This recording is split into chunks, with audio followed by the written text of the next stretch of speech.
रामदास जी महाराज का स्थान है। इसमें कोई भी दिशा से, कोई भी धर्म से, कोई भी जात से यहाँ आता है और हमारे लिए सत्कार योग है। चाहे वो बच्चा है, चाहे उस बच्चे के माता पिता हैं।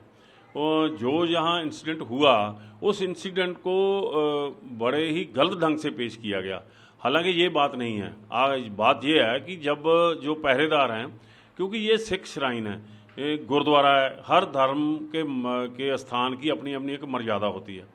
उसमें जो बाहर खड़े लोग हैं वो इस बात का ध्यान रखते हैं, क्योंकि बहुत बड़ी सी शरारतें हो रही हैं। मैं इसको भी उसी शरारत में एक मानता हूं कि इसको जितना बढ़ावा दिया गया, क्योंकि पिछले समय से पहले आपने देखा होगा कि बहुत लोग यहाँ दरबार साहब में आकर कुछ ऐसी हरकत करते हैं जिसके लिए सिखों को चुनौती हो और दरबार साहब के प्रबंध को चुनौती हो। पिछले दिन ही एक आदमी आता है, बाहर से आता है, अंदर स्नान करता है और टी शर्ट पहनता है और फोटो करता है। उसमें जो सिखों का कातिल जगदीश टाइटल की फोटो होती है, उसकी फोटो करके वो वायरल कर देता है। और उसका मंतव्य क्या समझते हैं आप? वो क्या करने आया था? वो सत्कार के हमने तो सभी के लिए दरवाजे खुले हैं। मैं एक बात बता दूं, जो लोग ये बोल रहे हैं कि ये खालिस्तानियों का कब्जा किया हुआ है, सिख को खालिस्तानी मत समझो। आपको मैं क्लियर कर देना चाहता हूं, चाहे वो बच्ची है, मैं फिर बोल रहा हूं कि उसके लिए हमारे लिए सम्मान है। वो यहाँ पर कोई भी आया हमारे लिए सत्कार योग है।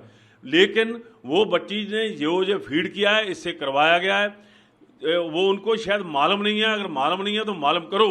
इस हिंदुस्तान को आज़ाद कराने के लिए सिखों ने इस तिरंगे को सम्मान दिया।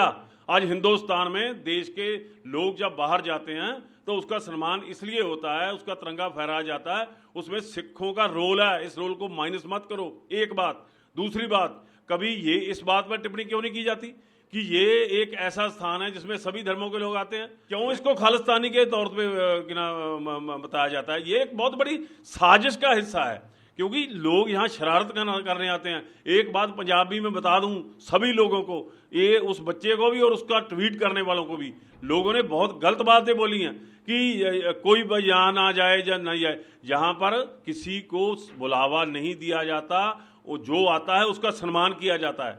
अपनी श्रद्धा से लोग आते हैं, किसी से रोकने से कोई रुकता नहीं है, किसी के बुलावे से कोई आता नहीं है। सो जो भी यहाँ आता है उसके लिए हम सम्मान करते हैं। हमारे वहाँ के अधिकारी से कोई मिसबिहेव हुआ है उसके लिए हम क्षमा याचना करते हैं। लेकिन एक बात बता दें कि इस तिरंगे की इज्जत को, तिरंगे को महफूज करने के लिए जब भी सरहद पे कोई लड़ाई होती है, क्या ये बच्चे जानते हैं, जहाँ और जो ट्वीट करने वाले वो जानते हैं भी किनको भेजा जाता है? चाइना के बॉर्डर पे कौन थे?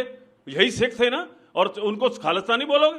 और यहाँ पर एक लड़का कैच छोड़ देता है, पंजाब का लड़का कैच छोड़ता है, आप खालिस्तानी बना देते हो?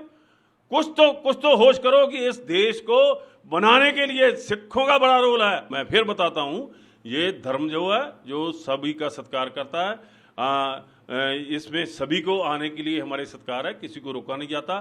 क्लियर बात बता देते हैं कि यहाँ एक मर्यादा है। उस मर्यादा में जो बच्चे के कोई झंडा बना हुआ था, वो राष्ट्रीय झंडा नहीं था, वो कांग्रेस का झंडा भी हो सकता है, वो किसी और कई तरह की यहाँ से पार्टी उनका भी हो सकता है। इसको क्यों मुद्दा बनाया जा रहा है? इंडिया का झंडा क्यों नहीं हो सकता? नहीं, वो अशोक चक्र नहीं है उसमें।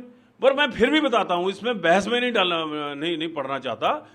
वो जो अधिकारी है उसको, क्योंकि बहुत सी ऐसी बातें हुई हैं जिनको लेकर विवाद पैदा हुए हैं। उसने जो किया, उसका जो व्यवहार था, वो व्यवहार यात्रु के प्रवोक करने के बाद था। लेकिन मैं फिर भी बोलता हूँ, उसके व्यवहार की मैं क्षमा याचना करता हूँ।